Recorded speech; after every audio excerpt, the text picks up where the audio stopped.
Good afternoon, everyone. Thank you for being here. Senator Curtis, thank you especially for being here. As I mentioned to you backstage, my wife is from Utah.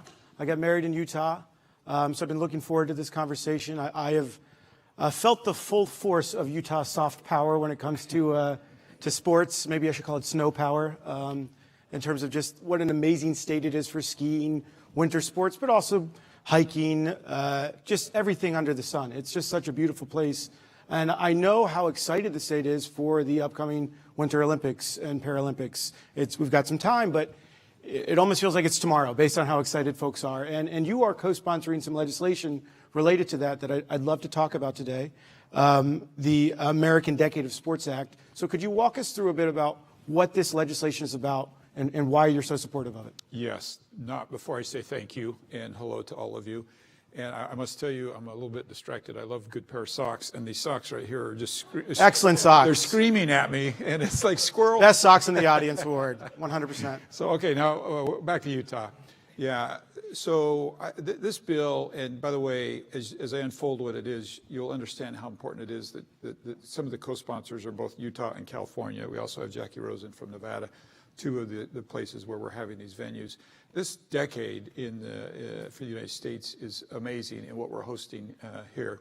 Obviously, we're focusing a lot on the summer games and the winter games in Utah, but some of the soccer events and even women's rugby. It's a decade of really a window for the world to see us through, as I've heard the previous group and probably throughout the day talk about, a different lens that tends to be more unifying and a better message. And interestingly, the United States never has had a strategy on how to maximize that. So this bill simply directs the State Department to develop a strategy, not just in the United States, but throughout the embassies around the world, to say, let's take advantage of this very, very unique window of this decade of hosting these events. And let's make sure we maximize that opportunity. What will that look like in terms of maximization? What are you hoping to see the U.S. benefit from? Well, I think, you look at the corporate world, they've really mastered this, right? And really as politicians, we haven't. And in Utah, having been there for the first time we hosted the Olympics, in many ways, you're just so worried about pulling everything off and getting every detail right that you're really not looking at capitalizing the opportunity. And I think Utah did an amazing job, but could have done so much better. And I think every event is like that when you think about this international audience that's watching you for that moment. And what do you want them to see? And so the answer is, what do we want them to see? And then how do we emphasize that? And there is a lot. I'm just telling you, whether it's LA or Utah or any of these other venues, there's a lot we want the world to see about us and our values. I think if we're honest, social media gives them a very distorted look at us and our culture. You all will, the number of reality shows about Utah, right, is like, and how many of them do you think really have anything to do with my day-to-day life or my kids' day-to-day life? And so this gives us an opportunity to really show people who we are. And quite frankly, I'm very proud, particularly of Utah, but really of the United States. And I think the rest of the world having that unfiltered, and by unfiltered, I'm talking not through social media, but that unfiltered, like, what are lives really like in Utah? What are lives really like in Los Angeles? What are people, what are their values and what are they striving for? What are some of the, we've talked a lot about the benefits of hosting a major sporting event like this. What are some of the challenges that you're looking at moving forward as Utah prepares for this? Well, as we talk to Utah about bringing the Olympics again, I grew up, and to be honest, Utahns grew up in my era with a little bit of inferiority complex because everybody would talk about the skiing over in Colorado. And we would tend to say, well, what about Utah? It's so great. And they'd say, oh, yeah, but have you been to Colorado? And the Olympics changed all of that. And all of a sudden, people discovered Colorado's great and awesome, and every bit the good skiing that Utah is. But when you land in the Salt Lake Airport, you're 45 minutes away from 10 resorts, and you don't have that in Colorado. And people really discovered Utah, and it flipped from Utah to, holy cow, we're going to Utah right now. I hear almost daily, yeah, I own a condo in Park City, right? No matter where I go, about half the room here owns a condo in Park City. And that brings this tremendous challenge for growth. What's happened is the cost now there used to be, my father owned property up in Park City when I was a young man, and they had a joke that it was harder to get rid of a piece of property in Park City than a sexually transmitted disease. And it was, sorry. Guess we need to filter Did not this. expect to hear that from a senator from Utah today. But of course, that's changed now to like it's beyond reach. And so the challenge with hosting the Olympics is the attention does highlight the good, and people want that. And so they come to Utah. The roads, the crowds, the traffic are all a real thing. And I know very well with this next Olympics, we're going to experience another massive growth streak. Does that place strains on the state at all, though? I know just firsthand from my wife and her family, Salt Lake is growing exponentially. Every time I come back there, it seems like there's a new neighborhood. The airport has obviously grown a lot. It's exploded. It's huge. It can take 20 minutes to walk to your gate. Does this place strains on some of the local communities as well as you build up the infrastructure and prepare for this? Yeah, I would say in many ways we're prepared for it, and we do a really good job at it. I'll give you one good example, though, that's very, very problematic, and it's just the cost of housing. Yeah. There was an era where, listen, you could come and live anywhere in Utah for a fraction of the price you could in California, and that's just not true anymore. Right. And that's one thing for people with means coming to our state, but imagine your children trying to keep them in the community that you grew up in. It becomes very, very difficult. So this is a bipartisan bill that you're working on, and it might be a stretch to say, but you know, sports is something that can transcend politics and bring people together. We've seen it in so many different moments in history where even has helped quell historic sectarian disputes, wars. Yeah. We're obviously at a very divided moment politically in the United States. Is something like this, with all the sports, major sporting events on the horizon, is sports maybe part of the solution to healing this great divide? So absolutely, without question. And it just, as you know, there are so many good things about sports, whether you're a professional and compete at this highly refined level, or you're somebody like me that just goes out and plays kickball with your grandkids. We all love sports. There's a reason you don't, there's enough variety. You don't have to be really good at anything to enjoy kickball or you know, a pickup game of basketball with your sons in the driveway. And I just think this is such a great opportunity we need to maximize, and thus this window of a decade of maximizing this unity that can come to us through the experience that we'll see coming in the upcoming years. The theme of our chat is welcoming the world. I think a lot of folks feel that the United States doesn't have a very welcoming spirit at the moment. We're seeing some of that play out in terms of the numbers surrounding tourism more generally. It's on the decline in the United States.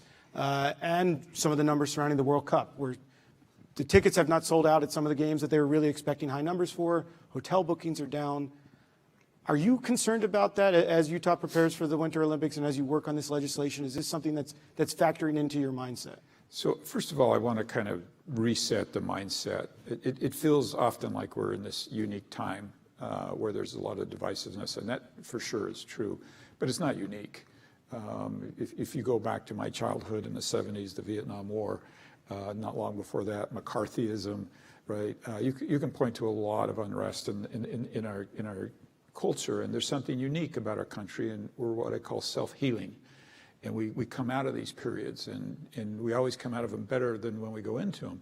And so you have to point to, well, what helps us come out of these periods? And this is where I would point to sports, right? This is one of those healing things that can help us come out of this contention that we're all feeling right now. And I just think it's a wonderful opportunity. If I could just give you an example, that our first Olympics that we had in Utah were just a few short months after 9/11. And so you talk about unrest and feeling like unsafe, and maybe that the United States isn't a safe place. A lot of people felt like they couldn't come to the Utah Games because of the safety.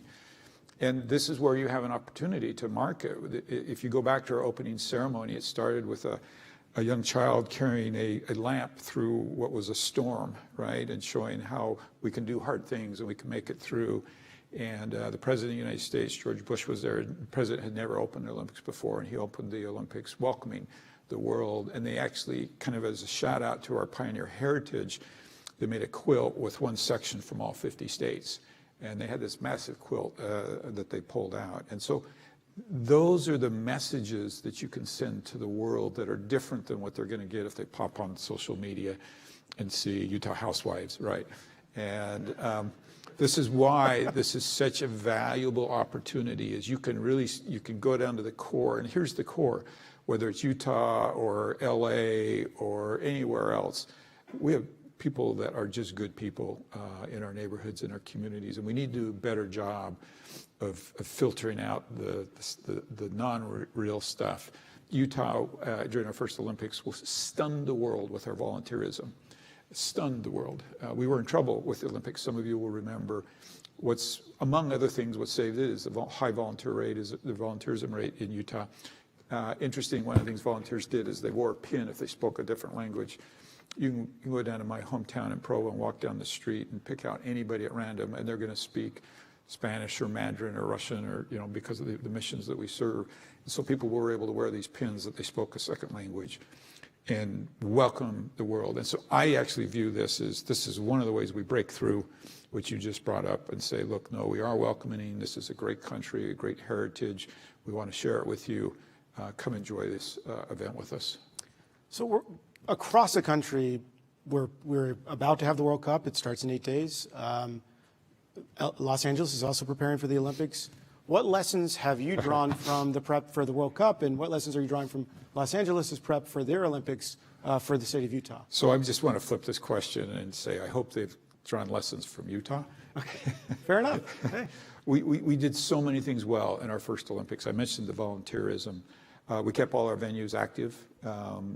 We were able to go to our taxpayers and say, you'll have no burden of this second Olympics, because we kept these venues open and active and going all along. So yes, we will learn from them. It's LA, because it hasn't really unfolded yet, right? There's not a lot there to bring home. Our team was over in Milan. Our Olympics team was over there trying to learn. And there's obviously a lot to learn, but I'll tell you, I'm really proud of my state and how we did the first Olympics. I think there's a lot to learn there. So my final question is very important, and it might offend my colleague Rishi, who is not a baseball fan. But will the state of Utah get a Major League Baseball team? This is a big topic of conversation in Salt Lake. Will it happen? You heard it when here. Will it happen? You heard it here. Absolutely. That's great news. Yeah, I'll just a little caveat.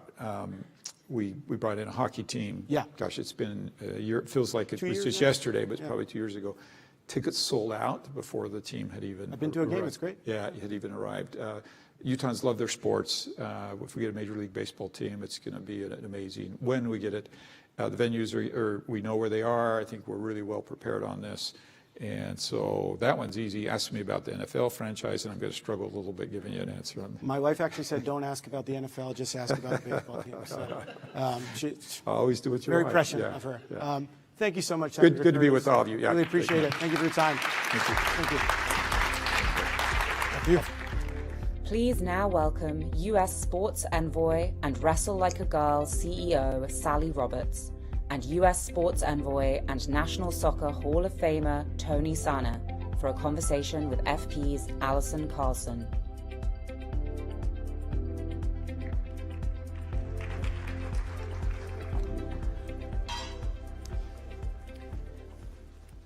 Good afternoon, everyone. We are here at our grand finale of an absolutely incredible program with two superstars who have been in our athletes, advocates, ambassadors, envoys, and you are doing the work in a number of different respects. And I'd like to focus our conversation on really what that looks like in practice. Both of you obviously have had storied careers as athletes and have really utilized those skills in terms of leadership, connection, now in your international relations and really fostering international engagement. It's not,